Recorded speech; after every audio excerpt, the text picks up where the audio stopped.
माझं जर असं मत आहे की सेन्सॉर बोर्ड नावाचं जे बोर्ड आहे ना ते सुद्धा नको. हां. जे काही करायचंय ते लोक करतील, पडतील, धडपडतील, त्यातनं पोळले जातील, शिकतील. पण मराठीचा विनोद सांस्कृतिक क्षेत्रात म्हणाल तर तो योग्य पातळीला आहे. बरं. काही त्याच्यात काही फार बिघाड नाही आहे. राजकारणाच्या संगतीला लागला तो की तो बिघडतो. माझ्या सदरामध्ये मी ते एक पथ्य पाळत आलेलं आहे. मी वैयक्तिक अपमान किंवा कोणाचीही खालच्या पातळीवर जाऊन टीका होऊ देत नाही. सामाजिक आणि राजकीय पातळीवर आपण थोडे असहिष्णू झालोय असं हो, जाणवतं. झालोच आहे. हां. आणि म्हणजे हे आपण झालोय म्हणजे काय, ही असहिष्णुता जगात सगळीकडे झालेली आहे. त्याला होऊ दे ना त्याच्या पद्धतीने व्यक्त. तुम्ही लगेच त्याला उचलून तुरुंगात टाक, त्याचं जाऊन तोडफोड कर, कशा काय गरज पडते तुम्हाला त्याची? तुम्हाला इतक्या मिरच्या का जमतात? तुम्ही तर पब्लिक लाईफमधले आहात. त्याच्या 24 तास आधी राज ठाकरेंनी उघड विधान केलं की ते 288 बसलेत विधानसभेत, ते सगळे खोक्याबाई आहेत. हां. नाही झाला कोणाचा अपमान. कदाचित तुला पटणार नाही ते की हे सगळं वाईट चाललंय असं तुला वाटेल, हे भयंकर आहे. पण माझ्या मते हा संक्रमणाचा काळ आहे बरं. आणि आपण आत्ता त्या संक्रमणातून जातोय. आपल्याला नेमक्या कुठल्या दिशेने जायचं हे आपल्याला माहीत नाही आहे, पण तरुण पिढी ते नक्की शोधून काढेल. पण तुम्ही राजकीय भाष्य केलं तिथं अडचण आहे का? हो हो, असते ना. अनेक लोक मला फोन करून सांगतात तुमचे ते हे नाही आले, उद्धवजी नाही आले. असं प्रत्येक जण एकमेकांना. मग मी त्यांना सगळ्यांचं समाधान करतो. मी खरं विनोदपीठ काय तर ते यात्रे. तिथून पुढे हा जो मोठा प्रवाह सुरू झाला, या खूप मोठ्या मोठ्या लोकांनी काय काय छान छान लिहून ठेवलेलं आहे. असं ठिकाण आहे काही म्हणजे की तिथं बसल्यावर खूप चांगलं सुचतं आपल्याला? हो, हां. ते ठिकाण सांगू का? सांगा ना. अरे सोपं आहे. एकच आहे ते ठिकाण. घरात, प्रत्येक घरात असतं. पु ल देशपांडे यांनी केलेले अनेक विनोद. साधारणपणे दर पुस्तकामागे त्यांना 50-60 नोटिसा आल्या असत्या, शिव्या दिल्या की आपण बोल्ड. हां. कसं काय म्हणजे असं का? विनोद हा एक साहित्य प्रकार आहे. तो अत्यंत गांभीर्यपूर्वक वाचला पाहिजे, ऐकला गेला पाहिजे. त्याला उत्तम पद्धतीने प्रतिसाद देता आला पाहिजे. वाईट असेल तर त्याच्याकडे दुर्लक्ष करता आलं पाहिजे. मंडळी नमस्कार, मी विलास बडे.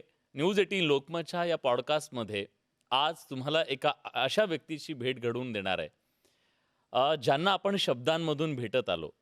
खरं तर त्यांची ओळख पत्रकार प्रवीण टोकेकर, पण महाराष्ट्र त्यांना काय नावाने ओळखतो तर ब्रिटिश नंदी म्हणून ओळखतो. आणि आज त्यांच्याशी आपण का बोलणार आहोत तर त्याचं कारण असं आहे की सध्या विनोदावर जी गंभीर चर्चा सुरू आहे, ज्यांनी विनोद गेली दशकभर महाराष्ट्राच्या घराघरात पोहोचवला आपल्या शब्दांच्या माध्यमातून. इथल्या सामाजिक, इथल्या राजकीय विषयांवरती त्यांनी आपल्या विनोदाच्या माध्यमातून कधी ओरखडेसुद्धा उठवले आणि त्याच्याबद्दलचं भाष्यसुद्धा केलं. आपल्यासोबत प्रवीण टोकेकर जी आहेत. सर, स्वागत आहे तुमचं खूप खूप. खरं तर आज विनोद राजकीय तावडीत सापडला असं तुम्ही म्हणताय. हो आणि त्याच्यामुळे खूप मोठा विनोद निर्माण झालाय. हो. ही सगळी परिस्थिती तुम्हाला कशी वाटते? म्हणजे चिंताजनक आहे?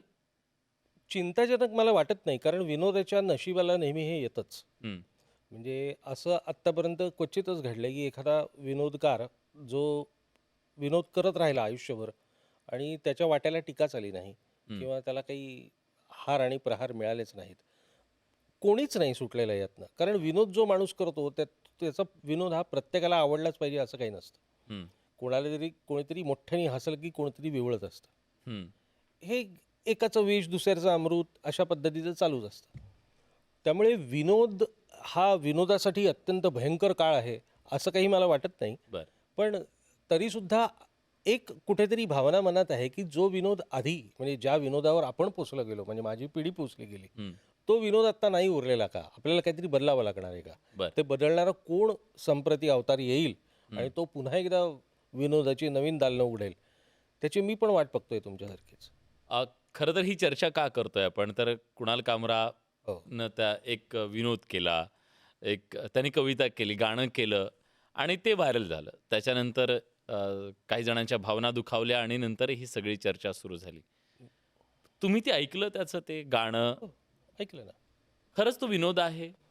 नाही, काय काय म्हणायचं त्याला? ते काहीच नाहीये. म्हणजे ते खरं तर ते चाल कोणाची तरी तिसरीच हिंदी सिनेमातल्या गाण्याची, त्याच्यात त्यांनी चुकीचे मीटरचे शब्द घातलेले आहेत. म्हणजे मीटर सुद्धा नीट नाहीये त्याच्यात. आणि बरं त्याच्यात काही फार कल्पकता याच्यातलाही काही भाग नाही, असं माझं हे वैयक्तिक मत आहे. हां, म्हणजे हां, इतरांना कोणाला तरी ते वा वा क्या बात आहे असू शकतं. असू शकतं प्रत्येकाचं मत आहे. पण मला काही ते एक काव्य म्हणूनही ते ठीक नाही आहे किंवा काही त्याला मी काव्यच म्हणणार नाही मुळात, किंवा त्याला त्याला विडंबनसुद्धा म्हणता येत नाही. त्याला एक टिंगल किंवा बडबड या लेवलचं आहे ते. पण आता ते गाजलं कारण त्याला माहिती आहे की ते कसं गाजू शकतं.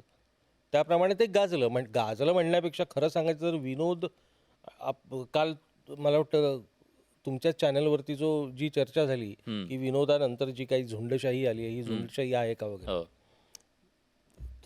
ती चर्चा झाली. मुळात विनोद कुठे इथे?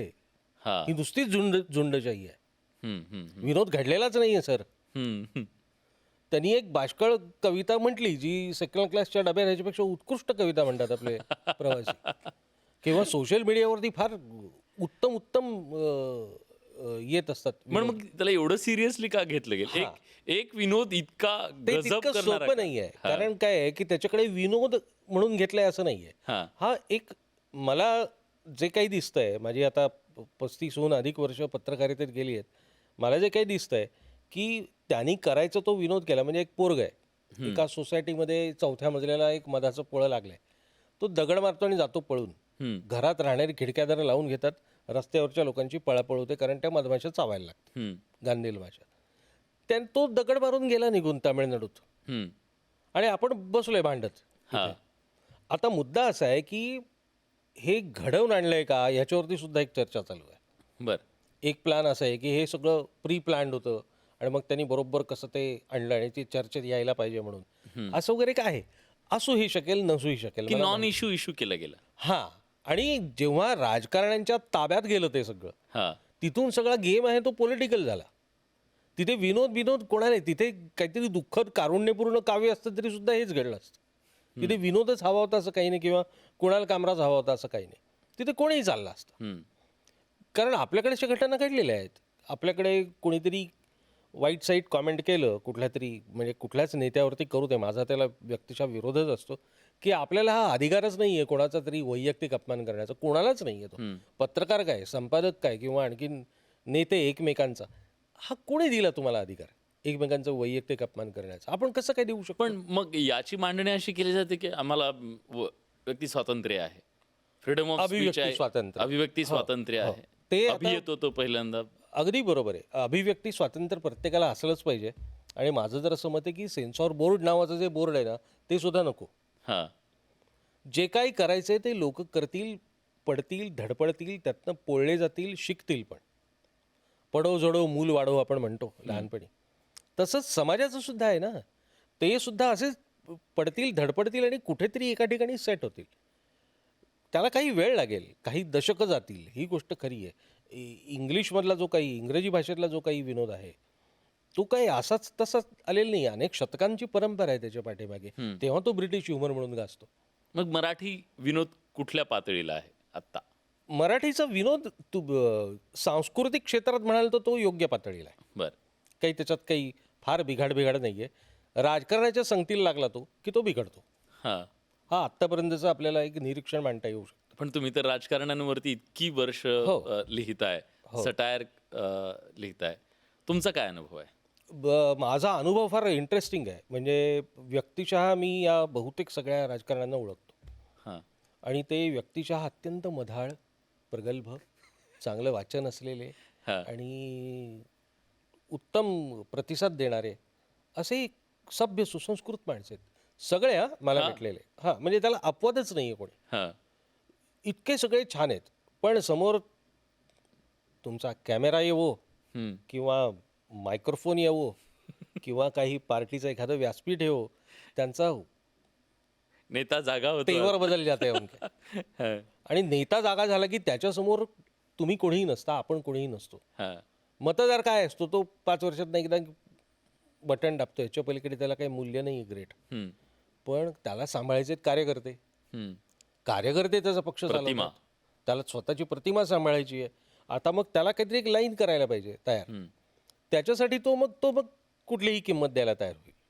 पण तुम्हाला अनुभव आला असा की तुम्ही एखादा विनोद केला, हो. आता तुमच्या लेखनातून तुम्ही अनेक वेळा अनेकांची थोडीशी सटायर ज्याला आपण म्हणतो ते लिहिलं, ते कधी बोचलं कुणाला आणि बोचल्यावर मग ते तुमच्याकडे हो येतं ना. म्हणजे एक 2 उदाहरणं तर मी सांगू शकेन. एक खूप जुनं आहे. पार्लमेंटच्या समोर एक गांधीजींचा पुतळा आहे. हां. तिकडे आंदोलनं करण्याची पद्धत आहे. खासदार सगळे बसून तिकडे करतात. तेव्हा मी एका ठिकाणी एकदा कॉलममध्ये माझ्या सदरामध्येच लिहिलं होतं, की वरती कावळा बसलाय त्यांच्यावरती, त्याच्याकडे लक्ष द्या ना. तो शिटतोय तिथे गांधीजींवरती. तुमचं त्याच्याकडे लक्ष नाही, तुमचं तुमच्या राजकारणाकडे लक्ष आहे. अशा पद्धतीचं मी काहीतरी कॉमेंट केलेलं होतं. त्याच्यावर नोटीस आली मला, अपमान केला तुम्ही म्हणून. ही जुनी गोष्ट आहे आणि अगदी नुकतीच काही वर्षापूर्वीची गोष्ट म्हणजे लिहिता लिहिता मी असं लिहिलं होतं की म्हणजे ते अनावधानानेच लिहिलेलं होतं की आमच्या पक्षात सुद्धा एक बहिर्जी नाईक आहे हां. आणि त्या बहिर्जी नाईकने आम्हाला सांगितलेलं आहे की तुमच्या वरच्या खिशात ठेवलेले राजीनामे तुम्ही खालच्या खिशात ठेवा, असं देवेंद्र फडणवीस उद्धव ठाकरेंना सांगतात. अशा पद्धतीचं काहीतरी मी केलेलं होतं, गमतीदार. पण बहिर्जी नाईक हा एका समाजाचं दैवत आहे. हां. त्यांचा अपमान झाला. मग ते म्हणाले तुम्ही क्षमा मागितली पाहिजेत.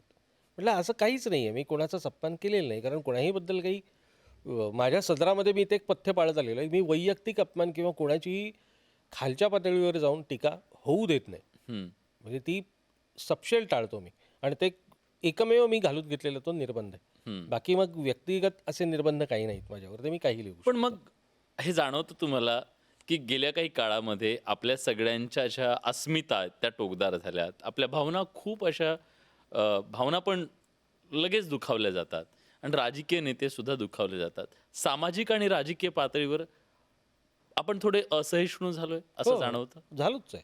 हां. आणि म्हणजे हे आपण झालोय म्हणजे काय, ही असहिष्णुता जगात सगळीकडे झालेली आहे. फक्त भारतात आहे असं अशातला भाग नाही आहे. आता नुकतंच अमेरिकेत जे काही इलेक्शन झालं त्याच्यात तुम्ही बातम्या जर का बघितल्या असत्या तर तुमच्या लक्षात आलं असतं की ट्रम्पनी जी काही भाषा वापरली तिकडे निवडणूक जिंकताना ती काय फारशी काय सभ्य नव्हती. हां.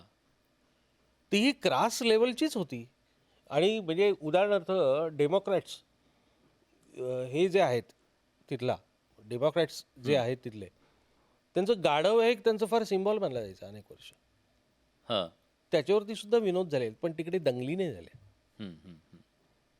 पण तिकडे तिथल्या नेत्यांवर खूप कठोर टीका केली म्हणजे इडियट व्होट हे डेमोक्रॅट्सचं कोर व्होट आहे अशा आशयाचं, आणि हे पटवून देणारे ग्रंथ आहेत तिथे अमेरिकेत. त्याला ते इडियट व्होट म्हणतात. तू डेमोक्रॅट आहेस, इडियट. पण तिथे दंगली नाही होत. एकमेकांना वाटेल त्या पातळीवरती जाऊन ते शिव्या देऊ शकतात, आपल्यापेक्षा वाईट देतात. कारण ते इंग्रजी देतात त्यामुळे तुम्हाला ते सभ्य वाटतात. पण ते आपण उच्चारू सुद्धा शकत नाही कॅमेऱ्यासमोर किंवा कुठेही ओपनली खुलेपणाने. पण तिकडे आहे हे, ते कल्चर आहे.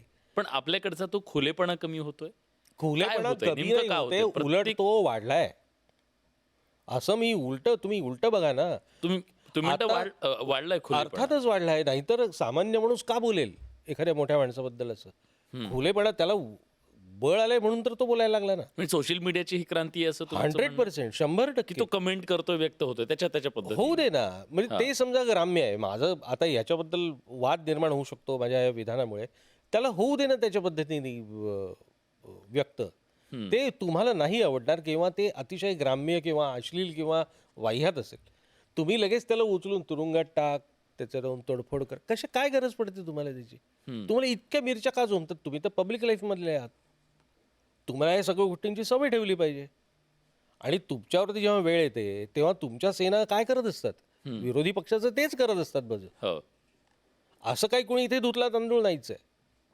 आता उदाहरण द्यायचं झालं तर ते कुणाल कामराचं जे प्रकरण झालं आणि कुणाल कामराने किती भयंकर अपमान केलेला आहे म्हणून सगळे तुटून पडले, सत्ताधारी पक्षातले लोक सगळे त्याच्यावरती.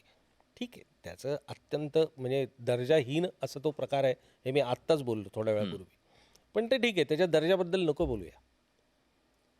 त्याच्या 24 तास आधी राज ठाकरेंनी उघड विधान केलं की ते 288 बसलेत विधानसभेत, ते सगळे खोक्याबाई आहेत. नाही झाला कोणाचा अपमान. सिलेक्टिव्ह आहे. अर्थातच सिलेक्टिव्ह आहे. मग कुणाल कामरा काय सॉफ्ट टार्गेट आहे का तुमचं? आणि राज ठाकरेंबद्दलची तुम्हाला दखल घ्यायची नाही. काय आहे तुमचा हा. नेमका गेम काय तुम्हाला? पॉलिटिक्स काय आहे पार्टनर? पॉलिटिकल गणित आहेत, हो, तिथं गणित आहेत. गणित आहेत तिथे. हा. त्यामुळे याचा हे soft विनोदाशी target. काहीच संबंध नाहीये. याचा डायरेक्ट संबंध राजकारणाशी आहे. हम्म. आपण बोलतोय कुणाल कामराबद्दल, पण ऍक्च्युली आपण कुणाल कामराबद्दल बोलतच नाही आहोत. आपण एकमेकांचे हिशोब सेटल करतोय. हा. पण मग तो मुद्दा राहिला की आपल्या भावना या खूप टोकदार झाल्यात किंवा लगेच त्या दुखावल्या जातात. हे असं का होतंय? आणि त्यामुळे तुमच्यासारख्या लेखकांच्या मनात काही भीती निर्माण झाली आहे का ह्या असहिष्णुतेमुळे? ही असहिष्णुता आपण नेहमी हा शब्द वापरतो किंवा टोकदार झालेल्या भावना. हम्म. मी ह्याच्याकडे ना खूप पॉझिटिव्हली पाहतो हम्म. विलास. म्हणजे कदाचित तुला पटणार नाही ते की हे सगळं वाईट चाललंय असं तुला वाटेल, हे भयंकर आहे. पण माझ्या मते हा संक्रमणाचा काळ आहे बर. आणि आपण आत्ता त्या संक्रमणातून जातोय. आपल्याला नेमक्या कुठल्या दिशेने जायचं हे आपल्याला माहीत नाही आहे, पण तरुण पिढी ते नक्की शोधून काढेल आपल्याला कुठे जायचं आहे. आणि ते त्या दिशेने निघालेही असतील कदाचित, मलाच माहीत नाही, कारण मी मागच्या पिढीचा समजतो स्वतःला. तू अधिक तरुण आहेस, तुला जास्ती कळेल लवकर. पण मला असं वाटतं की व्यक्त होण्यासाठी आपण नेमकं काय केलं पाहिजे, हे करू की ते करू, त्याच्यातली जी निवड करण्याचा जो काळ आहे ना तो हा आहे, आत्ता चालू आहे तो. त्यामुळे मला असं वाटतं की व्यक्त होऊ द्यावं. तुम्ही फार काही त्याच्यावरती आरडाओरडा न करता त्याचं राजकारण करून एकमेकांचे हिशेब स्कोअर सेटल करत बसू नका. हम्म. एवढं जरी पथ्य पाळता येईल राजकारण्यांना अगदी. तेवढं त्यांनी पाळावं. काही गोष्टीत करा सेटल स्कोअर, आम्हाला तेही बघू आम्ही. इतकं मी अत्यंत कॅज्युअली बोलतोय याबद्दल. दंगली करू नका आणि डोकी फोडू नका. पण राजकारण्यांना तोपर्यंत प्रॉब्लेम नाहीये तुमच्या विनोदाबद्दल, जोपर्यंत काहीच तुम्ही नाहीये. राजकारणावर विनोद करत नाही. काहीच नाही. परवा तुम्ही नितेश राणेच ना, राण्यांपैकीच नितेश मला वाटतं, हम्म. त्यांनी एक विधान केलं, ते मला फार हर्ट झालो मी तेव्हा ते ऐकून. हा. त्यांनी खरं तर मला ते काहीच बोलले नाही आहेत किंवा कुठल्याच लेखकाशी संबंधित बोलले नाहीत, पण ते म्हणाले की तू तू कर ना, तू कॉमेडी, तुझ्या कॉमेडीला कोण भीक घालतो, पण आमच्या श्रद्धास्थानाबद्दल तू काय बोलायचं नाही. तुझ्या कॉमेडीला कोण भीक घालतो, इतकी ती खालच्या पातळीची गोष्ट आहे का? त्याला काही मूल्यच नाही का? म्हणजे सांस्कृतिक मूल्य काय आहे तुमचं? काय राजकारण्यांना मी विचारेन, तुमचं सांस्कृतिक मूल्य काय आहे? तुमचं राजकीय मूल्य खूप ग्रेट आहे, तुम्ही थोर आहात, तुम्ही लोकांचे प्रश्न सोडवतही असाल, पण तुमचं सांस्कृतिक मूल्य काय? कॉमेडीला कोण भीक घालतो असं तुम्ही विधान करता. तुझ्या कॉमेडीला कोण भीक घालतो हे त्यांचं विधान होतं. हो. हे लागलं नाही कुठल्या लेखकाला किंवा विनोदकाराला एखाद्या की अरे म्हणजे आपला जन्म वाया की रे, हे कोणीच भीक घालत नाहीत आपल्याला, आपण घरी जावं, असं का नाही कोणाला वाटलं? खरंय. हे हर्टिंग आहे. दुखावणाऱ्या गोष्टी आहेत ना त्या या आहेत, त्याच्याकडे आपण लक्षच देत नाही.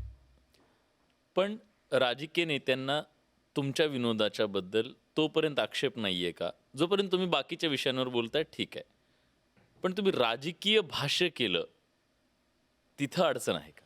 हो हो, असते ना. अनेक लोक मला फोन करून सांगतात की ते राहुल गांधी छान लिहिता तुम्ही ते. मग दुसऱ्या पक्षातून बरेच दिवसात तुमचे ते हे नाही आले, उद्धवजी नाही आले, असं प्रत्येक जण एकमेकांना. मग मी त्यांना सगळ्यांचं समाधान करतो. मी हा. त्यांना सांगतो हां 2 दिवसांनी करू आपण, तेव्हा येईल वगैरे वगैरे. मी काय त्यांना काही नाराज करत नाही, कारण ही सगळी मंडळी मला इतकी संधी देत असतात लिहायला, हा. ते काहीच सोडत नाहीत. आणि माझ्यापेक्षा उत्तम विनोद, मी तर असं म्हणायला लागलो आहे आता सध्या, मी मान्य करायला लागलो आहे खुलेपणाने की माझ्यापेक्षा चांगलं सटायर तर उद्धव ठाकरेच करतात. छान विनोद करतात, शाब्दिक कोट्या बिट्या, ते चीनला आपटले वगैरे वगैरे, छान ते करतात. कोट्यात गेल्या काही शाब्दिक वर्षात कोट्या त्यांचं ते छान बदललंय. छान करतात की अगदी पुलंच्या लेवलचे करतात काही काही. मग मी स्वागत करतो त्याचं. हा. कधी कधी त्यांचा फोन आला तुम्हाला? कधी त्यांचा वाचून? डायरेक्टली असा म्हणजे फोन बी येणं म्हणजे असा नाही, म्हणजे वाचून वावा क्या बात आहे, तेवढा त्यांच्याकडे कोणाहीकडे वेळ नाही. हा, हा, पण त्यांची जी संपर्कातली माणसं असतात हा. ती करतात आणि छान गप्पा टप्पा मारतात. त्याचा कोण राजकारणी आहे जो असं ज्याला विनोद आवडतो किंवा स्वतःवर केला तरी आवडतो आणि जो स्पोर्टिंगली घेतो? पहिला तसा राजकारणी मला भेटला आर आर पाटील. बर. म्हणजे आता ही किती सालची गोष्ट आहे, 4-5 सालची गोष्ट आहे. तेव्हा मी नुकतंच सुरू केलेलं होतं ढिंगटांग हे सदर लिहायला सकाळमध्ये. हम्म, आणि आर आर पाटलांना तोपर्यंत कोणीही आर आरच म्हणायचे. हम्म, पण त्यांच्या घरी आपल्या मराठीमध्ये एक संस्कृती खूप छान प्रकारे भावंडांमध्ये आपण एक उतरंड लावतो. हम्म. थोरला आहे तो आबा आहे, मग आणखीन अण्णा आहे दुसरा, मग बापू आहे, मग शेवटचा शेंडेफळ नाना आहे. आपण अशा या संबोधनांनी हाक मारतो. हम्म. तसे हे थोरले होते, त्यांना आबा म्हणायचे घरी. हा, मी उचललं ते नाव आणि त्यांना पहिल्यांदा महाराष्ट्रात आबा म्हणणारा मी होतो, लेखी. क्या बात आहे. आणि आज महाराष्ट्राला आर आर पाटलांची खरी ओळख आबा आबा ह्याच हीच नावाने. झाली. आबा हीच आणि झाली. आबांनी प्रचंड बेहद्द प्रेम केलं माझ्या त्या लिखाणावरती. आणि ते माझ्यावरती खूपच खुश होते. आणि रादर ब्रिटिश नंदी म्हणजे कोण असं एक तेव्हा एक खूप मोठं पुण्यामध्ये विशेषतः एक वातावरण निर्माण झालं. आणि मग एक गणेश कला क्रीडा केंद्रामध्ये एक मोठा एक कार्यक्रम झाला. हम्म, तिथे आर आर आबा आले. हम्म, त्यांनी ते पुस्तक वगैरे जे काय होतं ते केलं प्रकाशन वगैरे. आणि अतिशय छान त्यांनी कॉमेंट केलं की ब्रिटिश नंदी कोण हे मला आज कळलं, असं तुम्ही समजू नका, मी गृह खातं माझ्याकडेच आहे. असं वगैरे करून त्यांनी शाब्दिक कोट्या करून खूप रंगत आणली. आणि ते मला अगदी त्यांचं मला खूप चांगलं प्रेम मिळालं. आणि ते मला थोडं वेडवाकडे सुद्धा टीका केली तरी सुद्धा त्यांनी ती खपवून घेतली. बाकीच्याही अनेक मोठ्या मनाचा माणूस होता. मोठ्या मनाचा माणूस होता. इतरही अनेक आहेत आहे. पुढारी. हा, पण मग आता मला ते विचारायचं, तुम्ही ब्रिटिश नंदी हे काय आहे, म्हणजे त्याचा अर्थ काय? आता ना हा एक मोठा एक असा हे होता की जेव्हा हा कॉलम लिहायला सुरुवात केली, त्याला एक ढिंगटांग हा ढोलकीचा बोल आहे. हा, म्हटलं आपण वगाचीच सुरुवात करायची होती, तर वग टाईपच करायचं आपल्याला, म्हणून तो ढिंगटांग केला होता. पण तसं काही ते उरलं नाही पुढे. त्या सदराचा स्वभावच तसा उरला नाही. हम्म, लोकनाट्य टाईप पद्धतीचं लिहायचं असं डोक्यात होतं, बर, पण तसं नाही झालं. मग नाव काय घ्यायचं, टोपण नाव काय घ्यायचं, कारण हे नावाने तर लिहिण्यासारखं नाही आहे काहीच. हो, कारण एखाद दुसरा वेडावाकडा लागू शकतो वारा. विनोद आहे शेवटी तो. मग मला किशोर कदम, हम्म, सौमित्र, सौमित्र, हम्म, त्याच्याशी गप्पा मारताना एका मैफिलीत त्यांनी ब्रिटिश नंदी घे ना असं काहीतरी केलं. मी विसरलो होतो ते. हा, ते माझ्या आणखीन एका पत्रकार मित्रांनी मला आठवण करून दिली. हा, आणि तो म्हणजे अरे ते घे ना नाव. म्हटलं हे बरं आहे. तेव्हा प्रितिश नंदी हे मोठं नाव गाजत होतं इंग्लिश हो, हो. जर्नलिझममध्ये. आपण नावापासूनच सुरू करू सटायर. म्हणून मी त्याला काही खरं तर लॉजिक काही नाही हा, आहे. त्याला काही अर्थ काहीच पण नाही, काही नाही. ब्रिटिश झाला तो. म्हणजे नंतर कधीतरी एकदा मला एका पार्टीमध्ये भेटले होते प्रितिश नंदी. तेव्हा तो की तू माझ्या नावाने लिहितोस. म्हटलं नो, तुमच्या नावाने नाही लिहित, दुसऱ्या नावाने लिहितो. हं. काय असं का घेतलंच ना. म्हटलं युअर यंगर ब्रदर. त्यांनी ते घेतलं लाईटली सुद्धा. पण अशा अनेक किस्से तेव्हा घडले होते. आणि ते नाव घेतलं आणि ते सुद्धा क्लिक झालं, कारण ते मुळात थोडंसं विचित्र नाव आहे. हा, असं काही कोणी घेत नाही. आता मी नंदी आणि नंदीबाई लिहिणार होतो म्हणून ते नंदी आला तिथे. हा, आता ब्रिटिश त्याला जोडण्याचं काहीच कारण नव्हतं. पण तो प्रितिशवरून ब्रिटिश आला. अगदीच धेडगुजरी काहीतरी विचित्र त्याला काहीतरी म्हणजे काय अर्थच नव्हता. पण तेच टॅग आजच्या झालं भाषेत ना. टॅग झालं, क्लिक झालं ते. क्लिक झालं ते. ते अजूनही चालूच आहे. म्हणजे रात्र मला माझ्या नावाने ओळखतच नाहीत लोक, हा, त्याच नावाने ओळखतात. पण लोकांची काय प्रतिक्रिया, म्हणजे साधारणपणे टीव्हीच्या स्क्रीनवर बघणारा जो ज्याला आपण बघतो तो समोर आला तर एक वेगळी प्रतिक्रिया असते, पण ज्याला आपण वाचत असतो, म्हणजे आता अनेक प्रेक्षक असे असतील आता हे की पहिल्यांदा तुम्हाला व्यक्त होताना अशा पद्धतीने हो, व्यक्त हो. होताना बघत असतील, ही पहिलीच वेळ आहे. बरोबर आहे. तर म्हणजे तुम्ही त्या सगळ्या गोष्टी सांगताय मागच्या त्या शब्दांच्या सगळ्या गमती जमती, तर जेव्हा तुम्ही प्रत्यक्ष त्यांच्या समोर जाता तेव्हा त्यांची काय प्रतिक्रिया असते? म्हणजे जे खरेखुरे चांगले वाचक जे आहेत हां, ते अचंबित होतात. हं, म्हणजे एक अचंबित म्हणजे अगदी पूर्णच थक्क होतात. म्हणजे मी पुन्हा एक जुना किस्सा सांगणार आधी, हं, नंतर मग नवीन सांगतो. हं, अ, जेव्हा मी सुरू केलं ब्रिटिश नंदी या नावाने लिहायला, पण मी असं लक्षात आलं की मला काही ते विनोदी दरवेळी लिहिता नाही येणार, कारण मला काही प्रमाणात कवितेची सुद्धा ओढ आहे. हां, हां, तर मी एखादी कविताही त्याच्यात करीन किंवा काय वगैरे वगैरे. आणि एकदा गडकरींचं काय हे होतं, मला वाटतं जयंती होती, हं, राम गणेश गडकरी. तर त्याच्यावरती एक मी गोविंदाग्रज पद्धतीची त्यांची साधारणपणे कॉपी करणारी अशी एक कविता लिहून त्यांना एक ट्रिब्यूट दिला हम्म. गडकरींना. आणि ती कविता वाचून मला फोन आला ताबडतोब, आणि तो होता जयंतराव साळगावकरांचा, हम्म. की तुम्ही मला भेटायला येऊ शकता का, कारण मला काही मी काय बाहेर जात नाही वगैरे वगैरे. मुंबईत त्यांच्या ऑफिसमध्ये मी त्यांना जाऊन भेटलो. म्हटलं अहो मी येईन की भेटायला, मी इथे जवळ तर ऑफिसमध्ये आहे. मी गेलो तिकडे आणि ते मला बघतच बसले. हम्म. तू लिहितोस हे एवढा तरुण, हा. तू कसं काय लिहू शकतोस हे सगळं, तुला हे संदर्भ जुने कसे माहिती, तुला गडकरी एवढे कसे माहिती, हम्म. तू गडकरीची शब्दरचना सुद्धा तीच वापरून करून कविता करून ठेवलेली आहेस, हे कसं शक्य आहे. म्हटलं तर काय मला काय माहिती कसं शक्य आहे, पण मीच लिहिली आहे ती, मी काय कॉपी नाही केलेली किंवा चोरलेली वगैरे नाही आहे. त्यांचा विश्वासच बसे ना की हे खरंच मी एकटा लिहितो. मग त्यांनी मला खोदून खोदून खूप प्रश्न विचारले हम्म. आणि त्यांनी मला खूप पोटभर आशीर्वाद दिला. क्या बात. तसंच आणखीन एक अगदी काही वर्षांपूर्वी घडली, ती कोविडच्या जस्ट आधी. दादासाहेब फाळके पुरस्कार मला वाटतं 17 साली यांना मिळाला, गुलजार साहेबांना. हा. आणि त्याच्यावरती मी असाच प्रकार केला हम्म. की गुलजारांच्या सिमिलीज वापरून, म्हणजे उशीखालचं घड्याळ हम्म. किंवा काही वगैरे असतात ना त्यांची अलमारी वगैरे, त्यांचे एक टिपिकल काही एक हे आहेत. वस्तू आहेत त्या. हां, त्या येतात त्यांनी त्या. ओन केलेले आहेत. ते जावेद अख्तरांनी छान सांगितले. गुलजारांचा मी भयंकर फॅन, मला भयंकर आवडतात. जावेद अख्तर आणि गुलजार हे आवडतात मला. मी येणार आहे त्याच्याबद्दल. हा. तर तेव्हा मी त्याच्यावरती त्याच सिमिलीज वापरून मराठीत कविता केली. हम्म. मेरा कुछ सामा लौटा दो, याच पद्धती. तो सामा काय, तर ते मराठीतलं होतं सगळं पण. क्या बात है, क्या बात. आणि मला दुसऱ्या दिवशी त्यांचा फोन आला हा. की बरखुरदार तुम हो का, कहाँ थे इतने सारे? आणि क्या त्यांनी बात मला आहे. एक याच्यापेक्षा सुंदर compliment- पत्र दिलं मला त्यांनी, त्यांच्या जांभळ्या शाईत लिहिलेलं, हा. की फारच तू चांगलं लिहिलेस आणि तू चालू ठेव हे वगैरे वगैरे वगैरे. ते आजही पत्र माझ्याकडे संग्रही आहे. मोठे पुरस्कार आहे ते.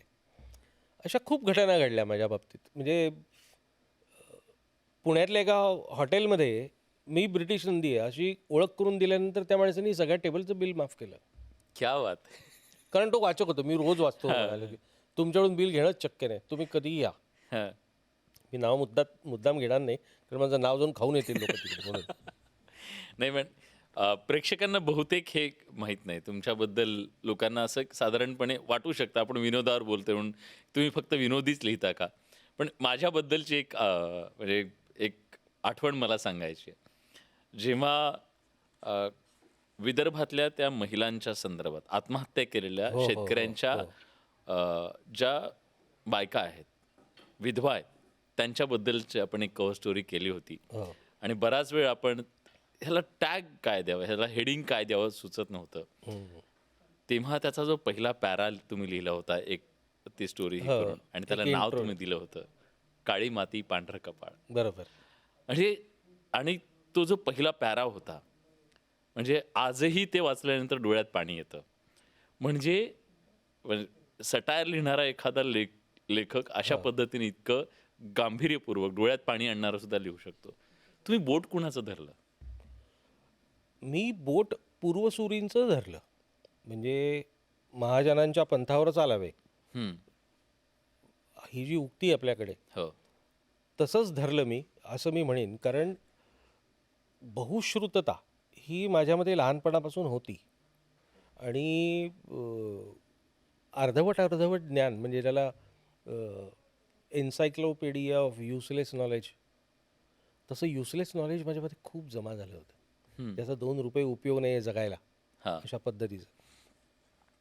कारण हेच वाचन, काहीही वाचत सुटणे हा त्यातला एक बघायचं किंवा वाचायचं सगळं व्यसन होतं ते एक प्रकारचं. अजूनही आहे. हा. म्हणजे मी नाकारत नाही ते, आता मला वाटतं शेवटपर्यंत राहील. पण झालं असं की मराठी भाषेबद्दल मला अधिकाधिक ओढ आहे असं माझ्या लक्षात आलं. सुरुवातीचा काळ होता तो शाळेतला. पण नुसतंच तसं नाही आहे, मला पटकन कुठलीही भाषा पकडता पण येते असंही माझ्या लक्षात आलं. म्हणजे माझा एक कोकणी मित्र आहे, समजा कारवारी मित्र आहे, तो एक 2-3 दिवस बोलायला लागला कारवारीत, तर मी जुजबी कारवाई उचलू शकतो. मी गोव्यात गेलो समजा, तर मी 2-3 दिवसांनी पात्राव त्याच्याबरोबर मी गप्पा वगैरे मारायला सुरुवात करू शकतो. गुजरातमध्ये पण तेच. मला जुजबी भाषा पटकन पकडता येते. अगदी खोलात नाही शिरता येते. हां. पण कारण साहित्य वगैरे मी त्याचं कोळून नाही पिऊ शकत. हं. पण मला वर्किंग नॉलेज येतं त्या भाषेचं. मला ती कान आहे तो. गाण्याचा कसा कान असतो. हो. तसा हा भाषेचा कान मला लाभला समाव आणि त्याचा मला खूप फायदा झाला पुढे हे लिहिताना. हं. कारण मी त्याच्यामध्ये वेगवेगळे शाब्दिक करामती करू शकलो आणि त्याला वेगवेगळे शब्द वापरू शकलो त्याच्यासाठी. शब्दसंग्रह माझा वाढत गेला. असं ते घडल्यामुळे माझ्यासमोर आदर्श कुठला होता तो मात्र होता तो आर्ट बुकवाल्ड होता. हां.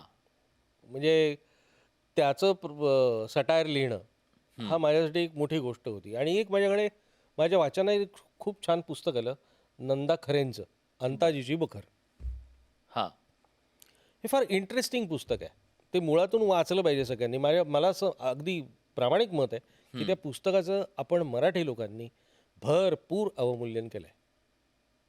एक अत्यंत अभिजात पुस्तक आहे. बरं. पण ते पुस्तक कोणी फारसं वाचलं नाही. त्याचा मला फायदा असा झाला की अंताजी जसा बोलतो किंवा वागतो, बकरी भाषा लिहितो. ब्रिटिश नंदीची भाषा जर का बघितली तर ती चिपळूणकरी मराठी आहे. सुरुवात केलं आम्ही ऐसे केले वगैरे वगैरे या हं. पद्धतीचं ते त्यातनं निर्माण झालेले विनोद आहे तो. कारण मी कोणतरी मोठा मनुष्य आहे असं एखादा एक गाढव माणूस जेव्हा सांगतो तेव्हा विनोद निर्माण होतो. हं. मिस्टर बीन आठव. Mr Bean. मिस्टर बीन असे काही आविर्भाव करतो की काय लोक वेड आहेत, मीच खरा शहाणा आहे, पण ॲक्च्युली तोच बावळट असतो. पण हे आणि आपल्याला हसायला येतं हसायला त्याच्याकडे, येतच ना त्याच्या आपोआप प्रत्येक त्याच्यामुळे. त्या हावभावावरून. असा तो खूप हे माझ्याकडे साठत गेलं खूप आणि त्याचा मला लिहिताना पटकन वापरून टाकायचं ते अशी एक म्हणजे एक वृत्ती आहे. मी ठेवत नाही ते साचवून नाही पण ठेवत. एक गोष्ट मिस्टर बीन बद्दल बोललात म्हणजे हो. आपल्या हावभावातनं विनोद निर्माण करणं हे एक वेळ सोपं असेल कदाचित. शब्दातून ते निर्माण करणं, तो पंच आणणं, कारण आता बघा सगळी लढाई पंचसाठी चालू आहे. हो तो पंच आणणं किती अवघड आहे. खूप अवघड आहे. हां. पण तुम्ही पंच आता मी पंच कुठेतरी शोधतो तो नाही सापडत तुम्हाला तसा. हां. तो असा फ्लोमध्ये आला तरच तो पंच आहे, नाही तर तो पंच नाही. तो उत्स्फूर्त आला पाहिजे. हां म्हणजे तो तुम्हाला निदान वाटला तरी उत्स्फूर्त हां पाहिजे. हां हां. पण पंच शोधायला म्हणून तुम्ही बसलात. आता मी कविता करतो बरं का, प्रेम कविता करतो बरं का, आणि तुम्ही चांगली म्हणजे कविता लिहू शकाल, कारागिरी कराल, हां. पण ती कविता नाही. कवितेमध्ये ती उत्कटता आली पाहिजे तुझ्या प्रेमाची, तर ती कविता. हं. तू एक ग्रीटिंग कार्डवरचा मजकूर लिहिला आहेस मित्रा, हं, हं. ती कविता नाही म्हणतायत त्याला. हां. खरी खुरी कविता तुला खऱ्या खुऱ्या ठिकाणीच सापडते. हं, हं.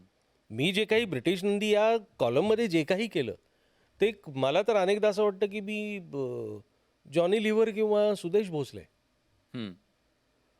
सुदेश भोसले अमिताभ बच्चनचा आवाज एक्सलंटली काढतील किंवा किशोर कुमारचा काढतील किंवा हेमंत कुमारचा काढतील, मन्ना डेचा काढतील. सुंदर नकला करतात ते. त्यांचा आवाज ते हरवलाय की काय त्यांचा, हां हां. अशी एक मधल्या काळात एक जी झाली होती चर्चा. हं. तसंच मला कधी कधी वाटतं की मी काय लिहितो पण, म्हणून मग मी त्याच्यावरती मार्ग असा काढला की मी सटायर लिहीन ते ब्रिटिश नंदी या नावाने लिहीन बरं. आणि गंभीर लिखाण करीन ते मात्र माझ्या प्रवीण टोकेकर या नावाने करीन. ओके.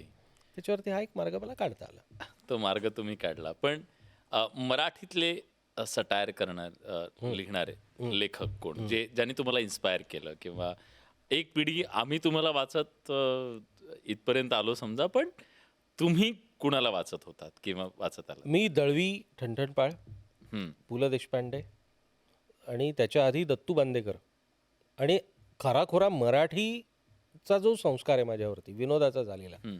तो आत्रे आहे. आत्रे हे विनोदपीठ खरं विनोदपीठ काय तर ते आत्रे. हं, हं. तिथून पुढे हा जो मोठा प्रवाह सुरू झाला, ह्या खूप मोठ्या मोठ्या लोकांनी काय काय छान छान लिहून ठेवलेलं आहे आणि आजही माझ्याबरोबर अनेक लोक चांगलं सटायर लिहितात. हं. हो म्हणजे तंबी दुराई, हो. श्रीकांत श्रीकांत गोजेवर गोजेवर. हं. किती छान लिहितात. तेही शाब्दिक कोट्या सुंदर करतात. त्यांनाही वेगवेगळे फॉर्मॅट्स हाताळायची हौस आहे आणि ते अत्यंत समर्थपणाने करतात. म्हणजे कधी कधी मलाच हेवा वाटतो की अरे हे मला जमायला पाहिजे. क्या बात आहे. म्हणजे मला असं वाटतं की हा तुमच्या मनाचा मोठेपणा आहे की म्हणजे ते ही दाद आहे का? हा ही दाद आहे, ही दाद आहे. आणि पण असं ठिकाण आहे काही म्हणजे की तिथं बसल्यावर खूप चांगलं सुचतं आपल्याला? हो, हां.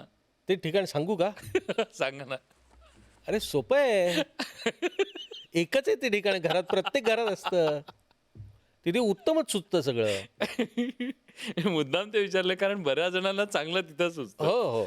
असं नाहीच आहे म्हणजे दुसरी जागाच असू शकत नाही. अत्यंत फेव्हरेट जागा आहे.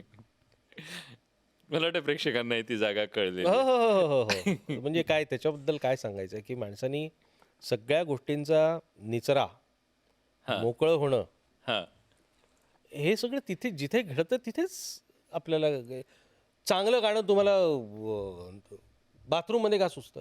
हां. म्हणजे पुलंनी लिहिलं एका ठिकाणी की ते मल्लिकार्जुन मनसुरांच्या घरी गेले होते आणि ते आंघोळ करत होते हं, आणि मग त्यांनी कुठला तरी राग सुरू केला, तो अनेक तास चालू राहिला. ते आपले आंघोळ करतायत हं. आणि गातायत.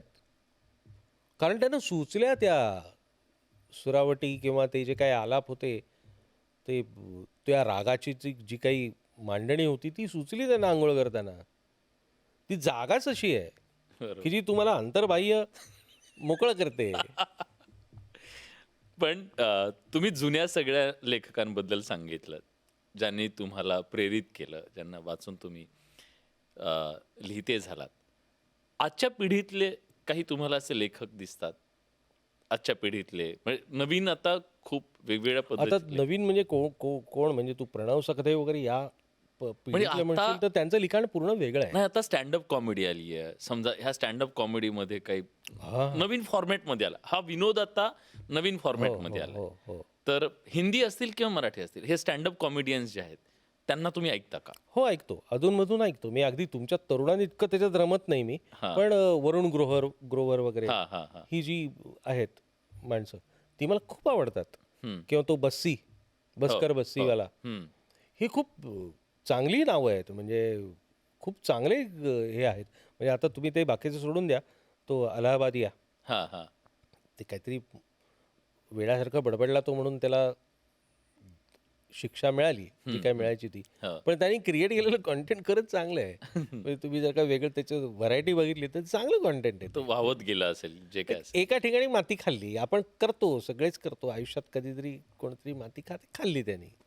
पण या फॉर्मॅटबद्दल तुमचं काय म्हणणं? बऱ्याचदा त्याच्याबद्दलची टीका होती. कारण विनोद पुन्हा आपण त्या विनोदाकडे आले. हा नवा फॉर्मॅट आहे. पाश्चिमात्य देशामध्ये ज्या प्रकारचा विनोद केला जातो, तशाच प्रकारचा विनोद या नव्या फॉर्ममध्ये समोर ठेवण्याचा आपल्या भारतामध्ये विशेषतः जिथं धर्माचा खूप टॅबू आहे, सेक्सच्या बद्दलचा टॅबू आहे, कास्ट अनेक गोष्टींचा थोडासा टॅबू आहे आपल्याकडे, की त्याबद्दल नाही बोलायचं किंवा काय. पण ही जनरेशन अगदी पाश्चिमातलं लगेच इथं आणून ते त्याच्यातून विनोद निर्मिती करण्याचा प्रयत्न करते. बरोबर. ती विनोद निर्मिती होताना जी खळखळ होतीये त्याकडे कसं पाहताय? मला असं वाटतं, की आता तू जे अनेक टॅबूज म्हणालास, मला वाटतं ही आत्ताची जी पिढी आहे ना, तरुण हां. पिढी, ती सगळी टॅबूज फेकतीये मागे. तीच ती प्रोसेस आत्ता चालू आहे. त्यालाच मी संक्रमणाचा काळ म्हणालो, हां. की ते टॅबूज माझ्या पिढीपर्यंत होते ना. सेक्सबद्दल आम्ही बोलत नव्हतो हं. किंवा जाती, धर्म. आता गंमत बघ, की पु. ल. देशपांडे हं. यांनी केलेले अनेक विनोद आत्ता त्यांना साधारणपणे दर पुस्तकामागे त्यांना 50-60 नोटिसा आल्या असत्या.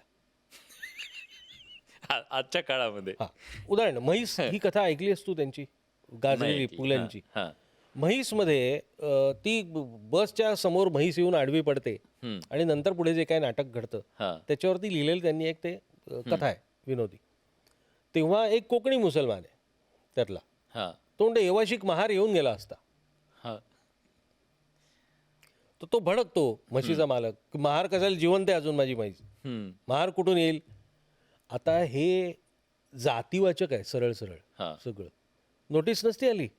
येवाशिक महार येऊन गेलं त्याला महाड येऊन गेलं असतं असं त्याला म्हणायचं आहे. पण तो एक कोकणी मुसलमान म्हणून तो महार म्हणाला. हं. हं. आता हा उल्लेख किंवा अंगुस्तान विद्यापीठ सारखा त्यांचा जो निबंध आहे त्याच्यामध्ये शिंपी कोणाला रे म्हणतोस सांभारा, असं डायरेक्ट तो भिकम भट का कोण विष्णू भट कोणतरी तो त्याला म्हणतो. आता हे जातीवाचक उद्गार आहेत सगळे, जे आता आपल्याकडे चालत नाहीत. मग माझ्याही बाबतीत हे घडलेलं आहे. माझ्या गेल्या 12-15 वर्षाच्या करिअरमध्ये चुकून मीही असा काहीतरी उल्लेख करून नोटिसा खाल्लेल्या आहेत आणि चुकलो असं मला म्हणावं लागलेलं आहे. हे करावं लागतं, कारण ते अनावधानाने घडलेलं होतं. पण इथे डायरेक्ट केलेला विनोद आहे. पुलंना चालला तो. पुलंनी कितीतरी ठिकाणी अतिविशाल महिला मंडळ. आता हे बॉडी शेमिंग नाही आहे. आता तुम्ही बॉडी शेमिंग म्हणाल त्याला. फेमिनिझम लगेच कोणतरी तुम्ही असं कसं काय म्हणू शकता. किंवा ती सरोज जी आहे, ती प्रिन्सिपल आहे, तिने किंचित पुरोगामी दातांवरती गोट घेऊन ती काहीतरी अमुक हसली वगैरे वगैरे. ती दात पुढे आहेत त्या बाईचे, हे त्यांनी सांगितलं. त्यांचं मराठी साहित्याचा गाळीव इतिहास त्यातलं एक आहे की तेव्हा रामाने शिळेला पाय लावला आणि बाईच्या बाई उभी राहिली, अहिल्या. अशा अनेक अजूनही शापित शिळा आसपास असतील, पण आपल्या ते लक्षात येत नसेल. म्हणजे ते बायकांना दगड म्हणतायत, विनोद करतायत. पुलं उत्कृष्ट विनोद येतो, पण तो कोणालाही बोचला नाही. याचं कारण तो करण्याची पद्धत खूप सभ्य आहे. आत्ता जो विनोद तू म्हणालास की स्टँडअप कॉमेडियन वगैरे वगैरे, तिथे बोल्डनेस हा तुला पहिले लक्षात येतो. मग बोल्डनेस माझा दाखवायचा आहे, मी किती कूल आहे हे दाखवायचं आहे. पण हे करत असताना पुन्हा त्याच्या 2 पावलं पुढे जात आहेत डार्क कॉमेडी आली. हो, पण तुझा हेतू काय ते मला आधी सांग. तुला तुझा बोल्डनेस दाखवायचा आहे की तुला विनोद करायचा आहे? मला मान्यच नाही हे सगळं. ह्या सगळ्या विनोदवीरांचं असं म्हणणं आहे की आम्हाला हे टॅबूही मान्य नाही आहेत.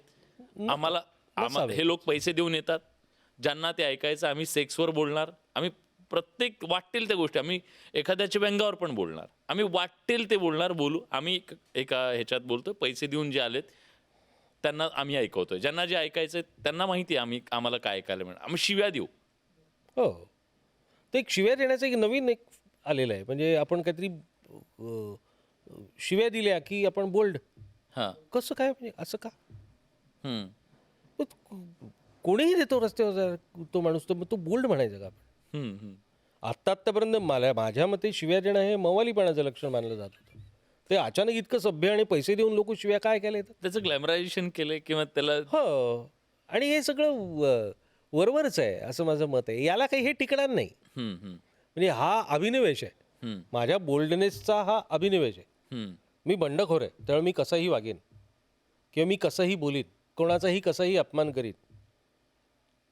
पण ते चाललं पाहिजे तुम्हाला, कारण मी बंडखोर आहे, मी बोल्ड आहे. मग पुन्हा अभिव्यक्ती स्वातंत्र्य आणि पुन्हा ते आलं. हा, म्हणजे तुम्ही काय काय करणार? अभिव्यक्ती स्वातंत्र्याच्या नावाखाली तुम्ही काय काय करणार? तुमची मर्यादा काय? म्हणजे आत्ता परवा देवेंद्र फडणवीस म्हणाले की स्वातंत्र्य आणि स्वैराचार याच्यामध्ये एक काही आम्ही होऊ देणार नाही, स्वैराचार वगैरे. बरोबर आहे, नकोच व्हायला. पण ठरवणार कोण? कुठे आहे ती लाईन? कुठे मला दाखवा की हे इथपर्यंत म्हणजे स्वातंत्र्य बरं का, याच्या खाली गेलेत की तुम्ही स्वैराचार होतो. ही कोण ठरवणार? कोर्ट ठरवणार. म्हणजे मग आता विनोद करायचा आहे ना तुम्हाला, मग आता कोर्ट कज्जे आणि खटले कुठून आले? कोर्टात विनोद होतात का? तुम्हाला विनोद करायचा, विनोद करा, एकमेकांना हसवा. दुखावताय कशाला लोकांना? विनोदाचं मगाशी आपण बोलत असताना मी तुला म्हणालो, विनोद हा द्वेष वगैरे या सगळ्यांपासून दूर जाणारी गोष्ट आहे. पण विनोदात द्वेष आला त्याचं काय? मग तो विनोद नाही ना राहिला. मग तो अपमान झाला, इन्सल्ट झाला. पण मग रोस्टिंग केलं जातं आणि तोच विनोद आहे म्हटलं जातं. मग ते चुकी. त्याला विनोद का म्हणताय तुम्ही? माझा आक्षेप मगाचपासून मी तेच म्हणतो की हा विनोदच नाही आहे. कुणाल कामरा जे काही करतोय तो विनोद नाही. तुम्ही रोस्टिंग जे काही म्हणताय तो विनोद नाही. त्याला तुम्ही कृपा करून विनोद म्हणू नका. तुम्ही काही म्हणा त्याला दुसरं. विनोद हा एक साहित्य प्रकार आहे. तो अत्यंत गांभीर्यपूर्वक वाचला पाहिजे, ऐकला गेला पाहिजे. त्याला उत्तम पद्धतीने प्रतिसाद देता आला पाहिजे. वाईट असेल तर त्याच्याकडे दुर्लक्ष करता आलं पाहिजे. अनेक विनोदांना हसायला नाही येत.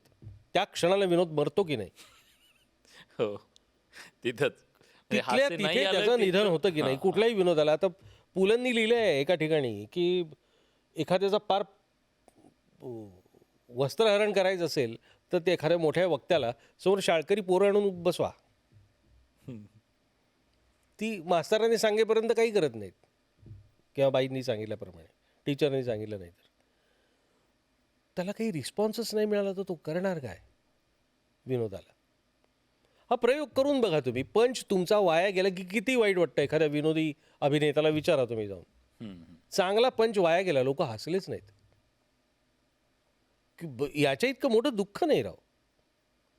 पण असाच विनोद तुम्हाला जर का जो आवडत नाही तो असा मारायचा असतो. तोडफोड करून मारतात का? दाद न देऊन मारायचं. दाद न दिली नाही दाद की तो मरतो विनोद. दाद दिलीत की तो आणखीन चेकाळतो. पुन्हा हे सुद्धा एक उदारी आहे. हम्म, हम्म, याचंही पुन्हा आहेच. आणखीन वर गेला की तो आणखीन वर. वगामध्ये असंच चालतं. हम्म, तुला रिस्पॉन्स जसा जसा मिळत जातो तसं त्याला रंगत यायला लागते. हम्म. आणि मग ते वगातल्या ग्रामीण भागांमधला विनोद हा माझ्या मते उत्तम मराठीतला एक चांगला विनोद आहे. पण मग डार्क कॉमेडी आणि वग एकच आहे असं म्हटलं जातं. दर प्रत्येक वगाला डार्क कॉमेडी नाही म्हणता येणार, बर कारण त्याच्यामध्ये सुद्धा खूप छान छान मेसेज देणारे सुद्धा असतात वग. म्हणजे मी एक स्वतः ऐकला होता तो मला वाटतं कुठल्या तरी एका लोककला स्पर्धेतच ऐकला होता मी तो. आणि तो चक्क घटस्फोटिता हम्म. तिला सुद्धा एक स्वतःचं काळीज आहे असं सांगणारा वग होता. अण्णाभाऊ साठेंनी किती अनेक वग हो, त्यांनी व किती सामाजिक सुंदर ह्याच्यावरती त्याचं खूप मोठं कॉन्ट्रीब्युशन आहे. तेव्हा किती सुंदर वापरला विनोद. असा वापरता येतो कारण तो दोस्ती करणारा, नाती जोडणारा, आपुलकीनं एक दोस्तांचं कोंडाळं जमा झालं की ते पहिले टाळ्या देत एकमेकांची हसायला लागतात, खिदळायला लागतात, एकमेकांची खेचायला लागतात, पण हसत असतात. हा विनोद आहे. इथे विनोद रमतो या कोंडाळ्यात. तो दोस्तांच्या कोंडाळ्यात रमणारी गोष्ट आहे. द्वेष, कोणाला तरी मी आता दगड मारतो म्हणून मी एक विनोद मारतो फेकून, असं नाही होऊ शकत. तो विनोद नाही मग. क्या बात आहे सर. खूप खूप धन्यवाद. तुम्ही न्यूज 18 लोकमतशी बोललात. कारण या शेवटच्या कमेंटवरच मला वाटतं की इथं समारोप झालेला आहे या मुलाखतीचा. आणि ज्यांनी खऱ्या अर्थानं विनोद जगला आणि विनोद आपल्या आयुष्यामध्ये पेरला सुद्धा, अशी शब्दातून जगणारी, शब्द जगणारी ही माणसं तुम्ही आज आलात. खूप सविस्तरपणे या व्यासपीठावर बोललात, त्याबद्दल खूप खूप धन्यवाद सर. खूप खूप धन्यवाद तुम्हाला सगळ्यांना सुद्धा, विलास तुला एस्पेशली. Thank you sir. आणि भेटूया पुन्हा एका नव्या पाहुण्यांसह पुढच्या पॉडकास्टमध्ये. तुर्तास धन्यवाद.